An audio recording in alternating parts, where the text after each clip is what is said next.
بین الاقوامی قوتوں میں جس قوت کو ہم لا رہے ہیں کہ کوئی فیصلہ کریں گے، کوئی بٹھائیں گے ان کو، کوئی بات کریں گے، یہ میرے خیال میں کائنات میں 2 یا 3 شخصیات ایسی ہیں جو اپنے آپ کو عقل کل سمجھتی ہیں، اور وہ انتہائی بے وقوف لوگ ہیں، اور ان میں جو سب سے پہلا نمبر ہے وہ ہمارے ٹرمپ صاحب کا ہے، جو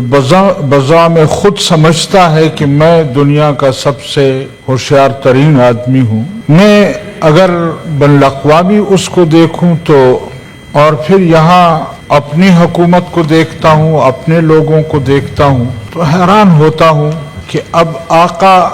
جو ہے وہ لڑائی لڑے گا اور غلام جو ہے اس کے فیصلے کرائیں گے۔ یہ مجھے تو سمجھ نہیں آئی،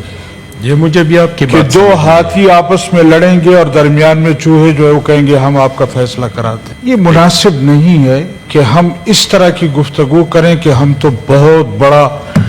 میدان مار کے آئے ہیں اور یہ کر دیا ہے اور وہ کر دیا ہے، اور پھر عجیب تر بات یہ ہے ہمارے وزیر اعظم صاحب کہتے ہیں کہ دونوں فریق 5-5 ارب روپے ضمانت کے طور پر ہمارے پاس رکھیں، پھر اس کے بعد بات کریں گے۔ تو آپ پر 5 روپے کا کوئی اعتماد کرنے کو تیار نہیں ہے، تم 5 ارب روپے،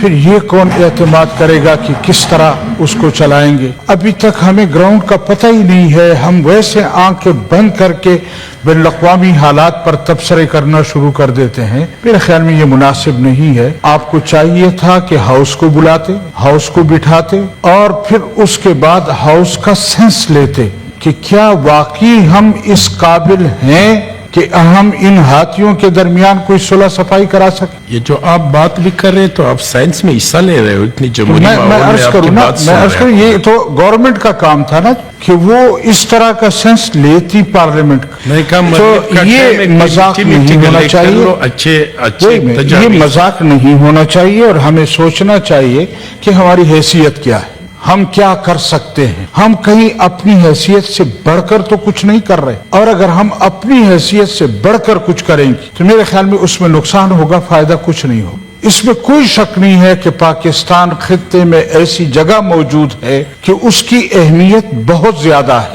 لیکن کیا خود ہم کسی فکر سے آزاد ہیں؟ کیا خود ہم اپنے ملک میں کسی فیصلے کرنے میں آزاد ہیں؟